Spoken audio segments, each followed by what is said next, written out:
తర్వాత కేరళకు సంబంధించి రెండు విషయాలు Krishna I want to hear from you. ఒకటి, కేరళలో యూడిఎఫ్ ఘన విజయం సాధించింది కాబట్టి ఇక దేశంలో కమ్యూనిస్టులు గతంలోకి వెళ్ళిపోయినట్టేనా అనేది ఒకటి. రెండవది, కాంగ్రెస్ నుంచి ఎవరు ముఖ్యమంత్రి అవుతారు, వేణుగోపాల, సతీష్ అన్న, రమేష్ చెన్నితాల్ అనే మూడు పేర్లు వినబడుతున్నాయి. ముందు వరుసలో వేణుగోపాల్ పేరు వినబడుతుంది. సో దీనికి సంబంధించి కేరళకు సంబంధించి వీకే మీరు అన్నట్లుగా కేరళలో ఇక అక్కడ ఎల్డీఎఫ్ ఓటమి తర్వాత ఇక వామపక్షాల ఉనికి అన్నది దేశంలో దాదాపు కనుమరుగయ్యే పరిస్థితికి వచ్చిందనే చెప్పొచ్చు. ఎందుకంటే మన్మోహన్ సింగ్ ఇక్కడ ప్రధానిగా ఉన్నప్పుడు 66 సీట్లు ఇక వామపక్షాలకు సంబంధించి, అదే హైయెస్ట్ రికార్డ్ వామపక్షాలకు సంబంధించిన ఎంపీలు ఢిల్లీలో ఉండటం, ఎంపీలుగా ఉండటం. అప్పుడు దాన్ని నిలుపుకోలేకపోయారు వామపక్షాలు. అది 1-2-3 అగ్రిమెంట్, అమెరికాతో 1-2-3 అగ్రిమెంట్ ఆ అణు ఒప్పందం చేసుకున్నప్పుడు, అసలు అణు ఒప్పందం కనుక చేసుకుంటే మొత్తం నాశనం అయిపోద్ది, దేశం అంతా కూడా అణు రియాక్టర్లు వచ్చేస్తాయి, అసలు అమెరికా ఆధిపత్యంలోకి ఇండియా పోద్ది, ఇండియా మొత్తాన్ని అమెరికానే ఇచ్చేయబోతుందని కూడా అప్పుడు ఉన్నటువంటి సిపిఎం ప్రధాన కార్యదర్శి మొత్తం ప్రభుత్వాన్ని యొక్క గవర్నమెంట్ నుంచి ఉపసంహరించుకున్నారు, తమ మద్దతును ఉపసంహరించుకున్నారు. మన్మోహన్ సింగ్ అక్కడ అవిశ్వాస తీర్మానంలో నెగ్గారు. ఆ తర్వాత చూసుకుంటే అసలు ఆ అనుఒప్పందం ఏంటి, ఆ 1-2-3 అగ్రిమెంట్ ఏంటి, ఆ తర్వాత అసలు అదేందో కూడా ఎవరు కూడా ప్రచారంలో అసలు తెలియని కూడా తెలియదు జనాలకి.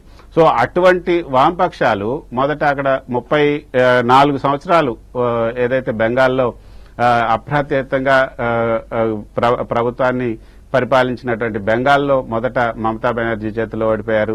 ఇప్పుడు ఈ కేరళలో కూడా 2 సార్లు వరుసగా గెలుపొందిన తర్వాత, నిజానికి అక్కడ రొటేషన్ గవర్నమెంట్సే వస్తూ ఉంటాయి, ఒకసారి ఎల్డీఎఫ్ ఒకసారి యూడీఎఫ్, కానీ దాన్ని పినరాయి విజయన్ కొంత దాన్ని బ్రేక్ చేయగలిగారు. మళ్లీ వచ్చే అవకాశం ఉన్నప్పటికీ కూడా దాన్ని నిలబెట్టుకోలేకపోయారు.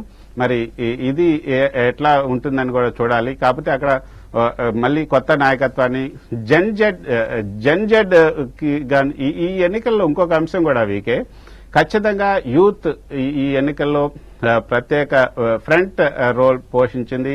వాళ్ళు ఫ్రంట్ రోల్ తీసుకున్నారు.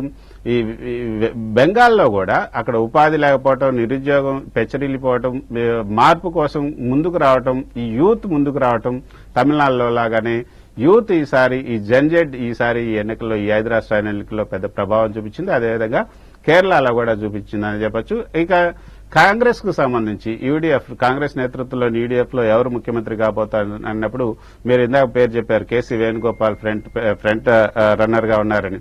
నేను కేసీ వేణుగోపాల్ ఫ్రంట్ రన్నర్ అనుకోవట్లేదు. ఎందుకంటే ఆయనకి అక్కడ అసెంబ్లీ సీట్ ఇవ్వడానికి అధిష్టానం నిరాకరించింది. ఎందుకంటే ఆయనకి ఎంపీగా ఉన్న వాళ్ళు అక్కడ ఎమ్మెల్యేగా పోటీ చేయకూడదు అన్న కండిషన్ పెట్టి అక్కడ ఆయనకి అసలు ఎమ్మెల్యే సీటే ఇవ్వలేదు.